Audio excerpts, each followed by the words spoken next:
ছজন মুসলিম ছেলের গলা থেকে মাথা আলাদা করে দিয়েছে এই একা হিন্দু মেয়ে।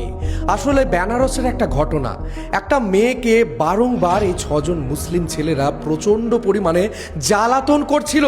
এই মেয়েটিকে ইসলাম ধর্ম গ্রহণ করার জন্য বারবার হুমকি দেওয়া হয়, এমনকি তার সাথে হবে বলেও তাকে ধমকি দেয়। কিন্তু এই মেয়ে এমন এক ধরনের দুঃসাহসিক কাজ করলো যে ইতিহাসে বারবার লেখা থাকবে যে আমাদের হিন্দু ধর্মের মেয়েরা বীরাঙ্গনা।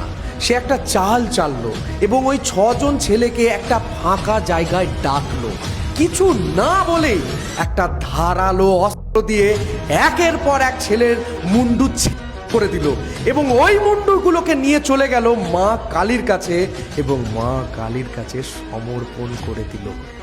এটাই তো মা চায়।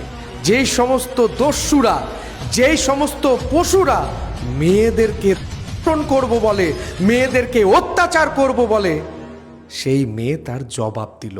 যদিও কোনো রকম ভায়োলেন্স এবং ক্রিমিনাল অ্যাক্টিভিটিকে আমরা প্রমোট করি না, তো যেখানে কোনো কিছুর উপায় হয় না সেখানে মেয়ে তার সেলফ ডিফেন্সের জন্য এই কাজটি করেছে। সত্যি মেয়েরা দুর্বল নয়, আর এই চিন্তাধারা আমাদেরকে দূর করতে হবে।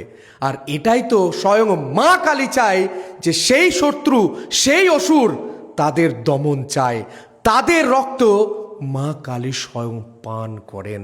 দেখাবে নতুন কোন এপিসোড, নতুন কোনো সফরে।